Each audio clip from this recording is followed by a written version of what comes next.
आज की कहानी है लोमड़ी, शेर और हिरण की कहानी। एक जंगल में एक लोमड़ी रहती थी। उसकी जंगल में ही रहने वाले एक खूबसूरत हिरण से दोस्ती थी। दोनों अक्सर साथ समय बिताया करते थे। वे बातें करते, खेलते और ढेर सारी मस्ती करते। हिरण को लोमड़ी की दोस्ती पर बड़ा भरोसा था, इसलिए उसके मांसाहारी होने पर उसने उससे दोस्ती की थी।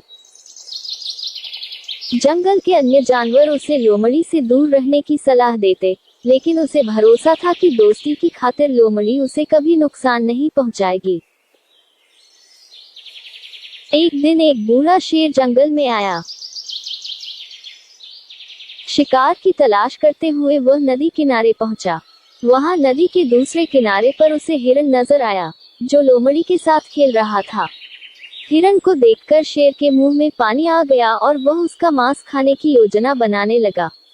लेकिन अब उसमें पहले जैसी फुर्ती नहीं रह गई थी कि हिरण को भागकर पकड़ ले। उसने बहुत सोच विचार किया और अंततः लोमड़ी को अपने साथ मिलाने का इरादा कर लिया। अगले दिन उसने लोमड़ी को अपने पास बुलाया और उससे कहा, लोमड़ी, क्या तुम मेरी सहायक बनोगी? तुम्हारा काम होगा जंगल के जानवरों को फुसलाकर मेरे पास लाना। पास आते ही मैं उनका शिकार कर लूंगा और हम दोनों आधा आधा मांस बांट लेंगे। लोमड़ी ने शेर का प्रस्ताव स्वीकार कर लिया। अगले दिन से उसे काम शुरू करना था। रात भर वह सोचती रही कि सबसे पहले किस जानवर को फुसलाकर शेर के पास ले जाऊं। किसी भी जानवर को फुसलाना आसान नहीं था, वैसे भी जंगल के जानवर उसे धूर्त समझते थे। उसने सोचा, क्यों न हिरण से ही शुरुआत की जाए, उसे फुसलाना आसान है। अगले दिन वह हिरण के पास गई और उसे फुसलाकर शेर की गुफा में ले आई। शेर ने झपट्टा मारकर हिरण को दबोचा और उसे मारकर उसका पूरा मांस खा लिया।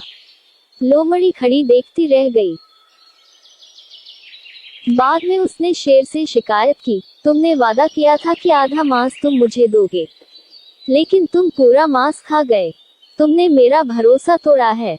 शेर उसे झपटते हुए बोला, पहले अपने गिरेबान में झांक कर देख। क्या तूने अपने दोस्त का भरोसा नहीं तोड़ा और उसे मेरा शिकार बनाकर मेरे पास नहीं लाई? भरोसे की नसीहत तब देना जब तू खुद भरोसेमंद हो। अब चल भाग यहाँ से, जो अपने दोस्त की न हुई वो मेरी क्या होगी? लोमड़ी मुंह लटकाकर वापस चली आई। उसे उसकी करनी का फल मिल गया। सीख, लोमड़ी, शेर और हिरण की कहानी का मॉरल, कभी किसी का भरोसा नहीं तोड़ना चाहिए। भरोसा तोड़ने वाले पर कोई भरोसा नहीं करता। कहानी पसंद आए तो लाइक, शेयर और सब्सक्राइब जरूर करें।